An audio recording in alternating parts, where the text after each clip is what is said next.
Ilang senatorial candidate at ilang alumni ng University of the Philippines tumakbo sa loob ng UP campus kaninang madaling araw.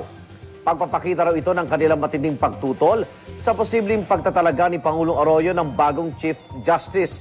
Darito ang report ni Dante Perelio. Alas 12 ng hating gabi, isang fun run ang isinagawa ng mga kasapi ng UP Law Student Government. Binuo nila ang Midnight Run for Change, kasama ang mga concerned citizen at ilang grupo na kumukontra sa midnight appointments ni Pangulong Arroyo, kabilang na ang pagtatalaga sa bagong Chief Justice. Tumakbo sila ng 4 na kilometro sa loob ng UP campus.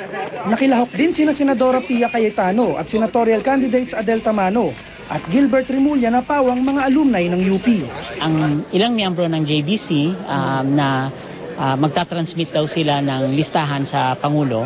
At ang Malacanang din ay nagbigay ng statement na gusto ng Pangulo na siya mag-appoint ng susunod na Chief Justice. Labag sa konstitusyon kung itutuloy ni Pangulong Arroyo ang planong pag-appoint ng kapalit ni Chief Justice Reynato Puno na magre-retiro sa May 17, 2010. Nakasaad kasi sa Article 7, Section 15 ng Saligang Batas na bawal mag-appoint ang Pangulo 2 buwan bago ang eleksyon, maliban na lamang kung ito ay temporary at nasa executive post.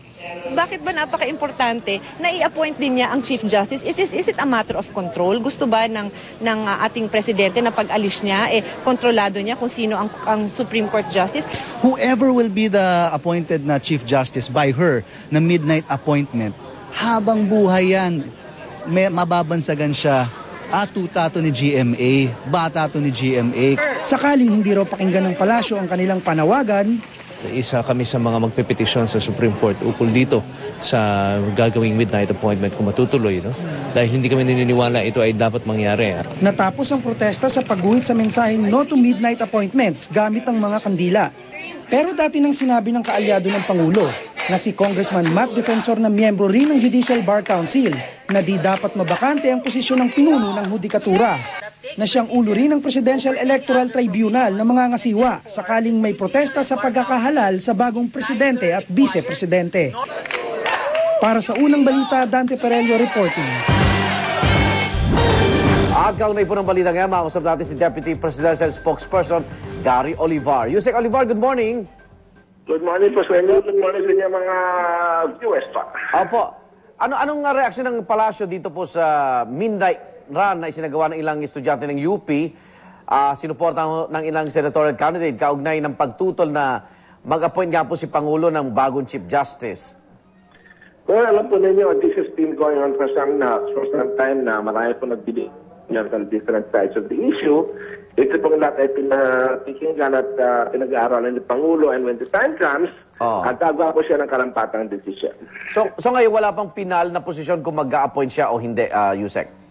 Well, hindi pa po natatanggap yung yung darating na listahan mula sa JDC. Opo. So at that point, kung matanggap o hindi matanggap, at that point, yun ang pong decision na kailangan gawin ni Pangulo. So okay lang itong mga ganitong pagtutol. Demokrasya naman tayo, no? Okay lang yung ganyan magpahayag ng mga pagtutol, Yusek? Totoo po yan. Tayo po ay nabubuhay sa ilalim ng isang demokrasya at garantisado pong ating freedom of assembly, freedom of expression. Opo. And so we are entitled to enjoy those rights. Pero sa mga nauna po mga pagpupulong sa gabinete, ano po bang mga legal opinion na nakikita niyong mas nakakalamang po, Yusek? I'm not aware na meron legal controversy sa mga umupo sa kabinete. Kailangan naman palitan talaga yung mga umaalis para tumakbo sa elections. Pinalitan naman po silang lahat, and I'm happy to say that they are all experienced people. Karamihan po ay dati nang nanunungkulan sa kabinete. At dahil po dyan, maasahan natin na magpapatuloy po ang serbisyo at ang leadership ng ating Pangulo hanggang sa matapos po ang termino niya. Pero doon sa mga legal opinion po, kung siya po dapat mag-appoint ng bagong Chief Justice o hayaan sa bagong Pangulong uupo, ano po bang nakikita niyong direksyon? Well, of course, meron kasi po tayong opinion dyan na na obligado magpadala ng JBC ng mga nominado.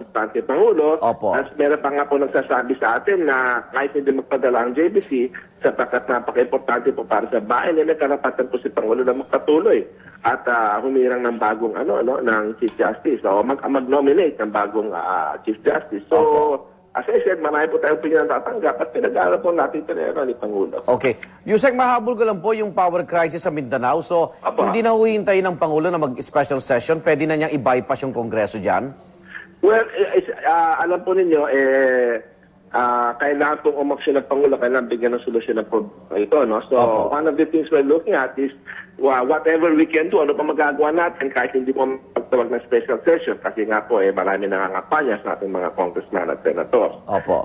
Pwede pabayaan yun dahil lang kumakampanya may pa po natin mga nasa legislatura. Opo. So we are studying those, the cabinet is studying those issues and I think by the end of this week po, Oo. magkakaroon po ng panibagong pag-aaral and hopefully magkaroon po ng, ng decision at ilalabas na po sa ating kababayan. Okay. Yusek, maraming salamat po. Good morning. Good morning din po sa inyo, manonood. Deputy Presidential Spokesperson Gary Olivar. Samantala, nag-ikot ang GMA News sa palengke para alamin ang presyo ng mga pangunahing bilihin. Bumaba po ang presyo ng ilang gulay at isda. May live report si Dante Perelio. Dante? Rhea, magandang balita nga dahil hindi nagtaas ang presyo ng mga bilihin ngayong araw sa palengke.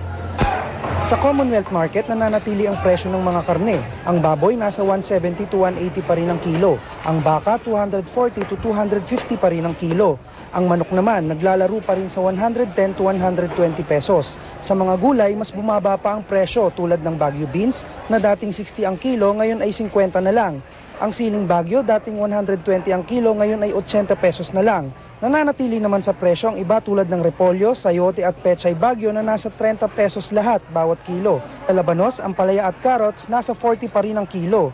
20 pesos naman ang kilo ng talong at kalabasa.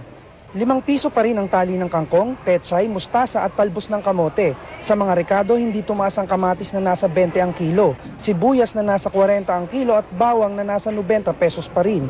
Ang presyo naman ng isda malaki ang ibinaba. Ang sapsap na malalaki dating 200 ang kilo, nasa 60 na lang ang kilo. Ang bisugo dating 200, nasa 160 na lang. Dalagang bukid dating 140, ngayon ay 100.